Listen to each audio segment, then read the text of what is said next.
No intro, no outro, just straight fire. What's good, family? All right, cool, boom. So, uh, another trading week done, gone, money made, money not made.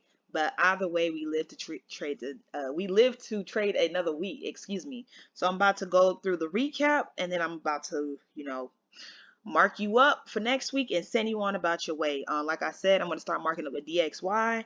At the beginning of the videos, and I'll explain to y'all the significance of the DXY because I've actually gotten a lot of questions in regards to that. But let's get into it. Quick. Cool. So UCAD short. The market conditions that we're in right now is it's crazy. It's different. As you can see, it went short and then it had a little slight pullback. I'm gonna show you on my charts the potential trades that you could have gotten into. As well as trades for next week. But GU long, it did not go as planned. It actually hit that level of resistance and then ended up going short. Same thing with UCAD. Ended up hitting that level of resistance and ended up going short. So when I post these videos, I post a disclaimer. Past performance does not equal future, whatever the case may be.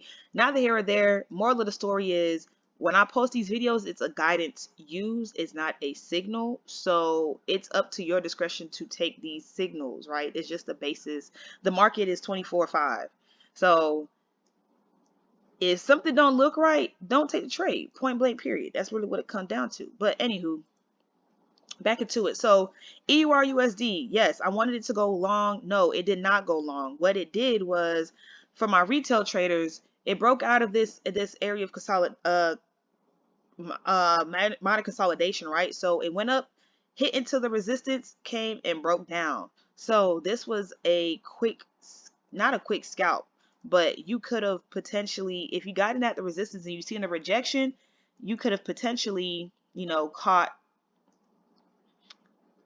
111 pips and then turn back around and then catch another 100 pips. So a total of what, 200 pips on EUR USD potentially, if you were paying attention to the market, and just the structure in the zones. All right, so go ahead and delete that. Talked about that. All right, cool. In terms of GU, same thing. Price broke out of this trend line, came down to this level of support.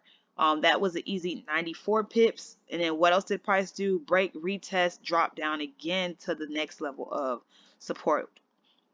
That's another boom, 186 pips. In total, on GU, you could have potentially caught 292 pips if you caught it on the break. And then last but not least, UCAD. So UCAD did sell down to this area of resistance, came back, consolidated around that area, and then shot up. Did it go as high as I had planned it to? Ideally, I would have wanted it to go to this level of resistance. Excuse me, I said this was resistance. Over here, support. Level of resistance, but it did not get that high. However, what I do like about it is respecting this trend line. So we're gonna see how it plays out coming up this week.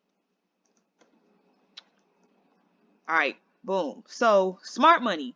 Y'all know I trade this primarily, so I already went ahead and marked it up. And for those of you who watched my last video, you see that for the month of July, Q3, I'm doing a challenge where I'm only trading one pair, and that one pair is EUR USD. I posted on my Instagram, I posted on my stories, I post EUR USD all the time. So just how I'm seeing the market, I have my swing highs mapped out, my 4-hour swing high, my 4-hour swing low, which is also in confluence with my 1-hour swing low. I have my points of interest. Price tapped into my point of interest on Friday, had a change of character, on a lower time frame, and I actually entered into this right here on this change of character. What I'm projecting is price to reprice higher, hit my 1-hour POI, come back, reprice higher, hit my 4-hour POI, come back, reprice higher, hit my other 4-hour POI, which ideally, if I can get price up to here and it not break my 4-hour swing high, I'm going to enter in for shorts and ride the hell out of these short positions. If price gets up to this, it'll, like, the confluences will be sell side liquidity sweep. It'll also be these equal highs taken out, and then also mitigation of this consolidated range. So this is something to definitely keep my eye out for. In the meantime, between time, I am in 2 long positions that I'm holding over the weekend. So hopefully I don't get burnt. We will see. We will see how this play out. Yikes. But yeah, Great British Pound USD, same thing.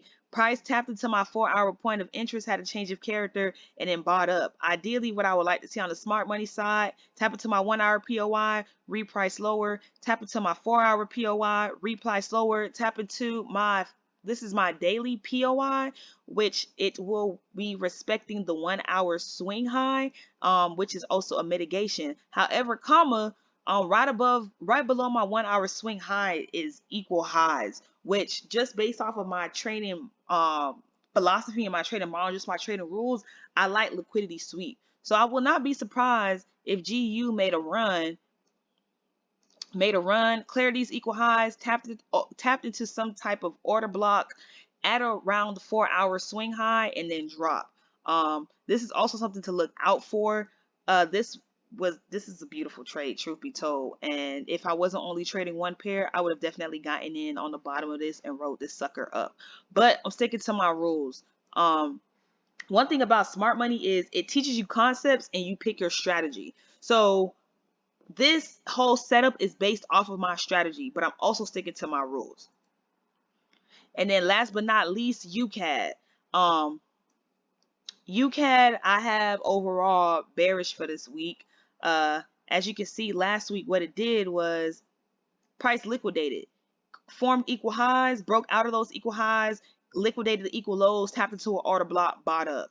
Liquidated again, liquidated sell side liquidity, tapped into an order block, bought up. So right now where prices as of current, there's a bunch of sell side liquidity that price is liquidating. It's also respecting my trend line. So what I would like to see is price tap into this 30-minute point of interest, which will liquidate all of this, right? It already liquidated the highs, these equal highs, which will liquidate the sell side sideways liquidity, and then either do something along this, tap, reprice higher, tap into an order block to respect the 1-hour highs, and then tank.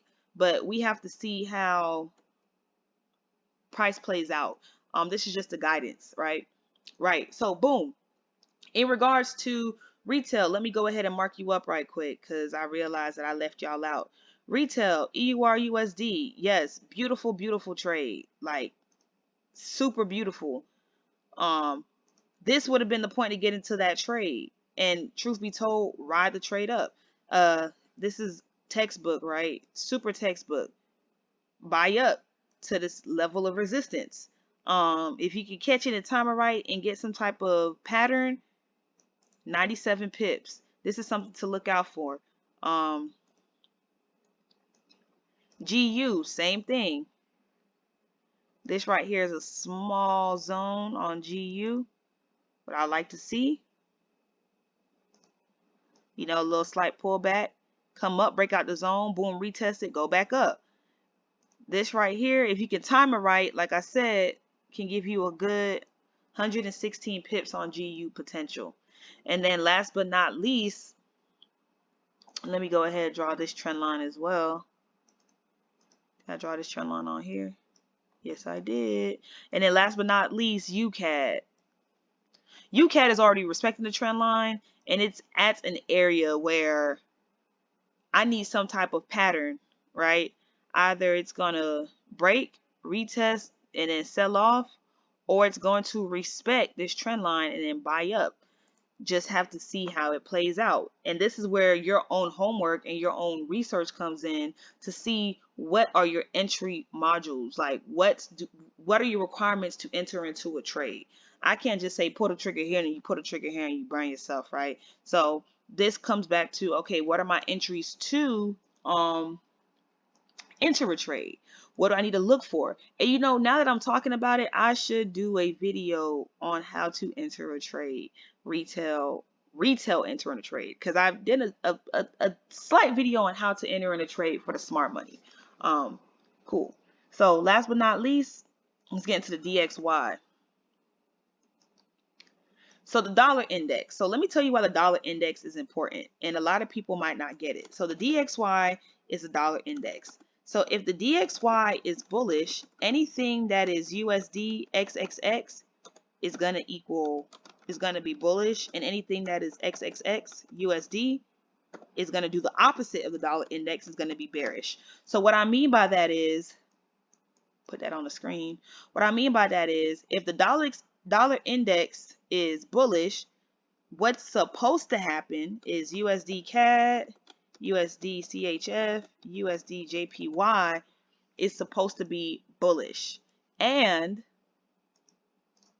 EU, oh snap. EUR USD, Great British Pound USD, NZD USD, AUD USD. Did I get everything? Yeah, it's supposed to be bearish.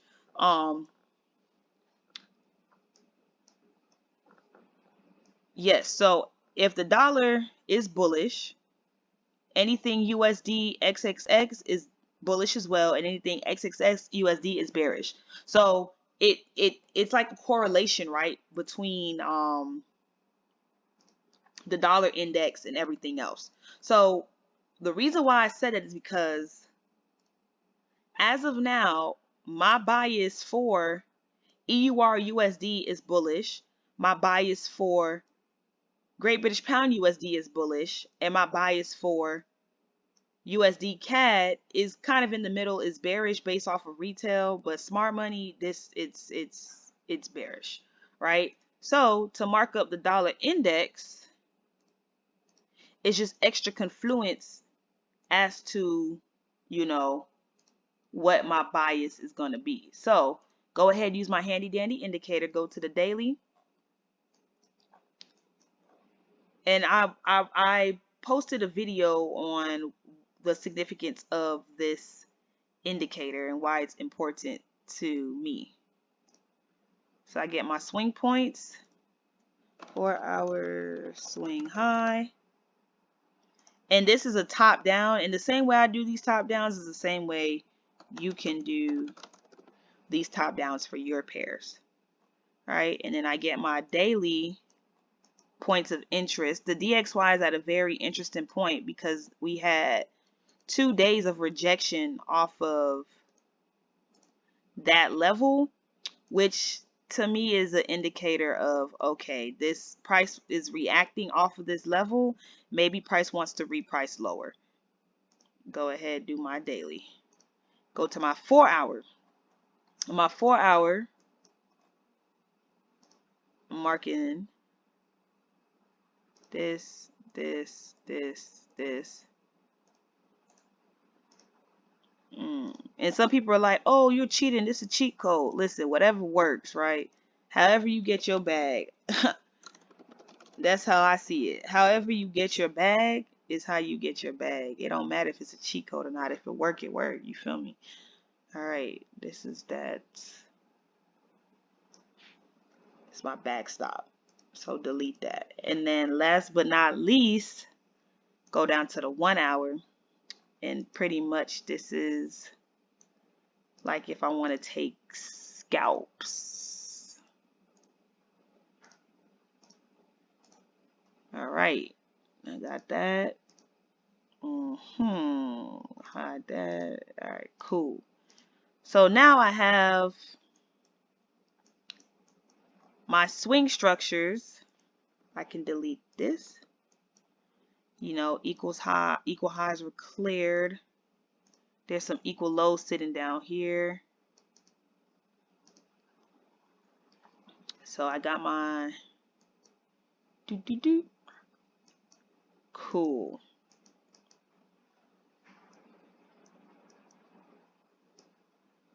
So what I would like to see, and this for me was a change of character.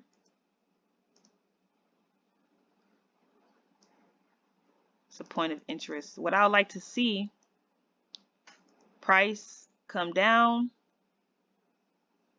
come up, tap into this order block, and then come down to liquidate the rest of this sideways sell side liquidity, which is perfect because what did I say? If the dollar index is selling, that means UCAD is supposed to sell. If the dollar index is selling, that means EUR USD and Great British Pound USD is supposed to buy, right? That's just how it works. I don't really know the science behind it, but hey, sometimes in trading things don't make sense. It's an instant, right? And then last but not least, news that might impact, these pairs. So Monday, we all know is the 4th of July. So this low volume in the market. Tuesday,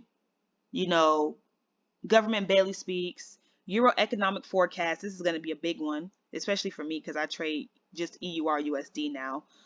This is also going to be a big one. Job openings. FOMC minute meetings. This is going to be interesting. Thursday, non-farm employment change. This is going to be a huge heavy hitter for the United States dollars. And then Friday, oh, just red folder after red folder after red folder. You have NFP, unemployment rates, average hourly earnings. So next week we have 1, 2, 3, 4, 5, 6 red folders for the United States dollars. This is going to be very interesting. Next week is going to be very interesting. I'm super excited. But that's neither here or there. Hopefully y'all got something out of this. Hopefully you guys seen like where my headspace is at when I mark up. I might actually do a video on how to enter using like retail, and then I already did a video, like I said, entry with smart money. So like I said, hopefully this helped. Hit me up on Instagram, drop those comments. Peace.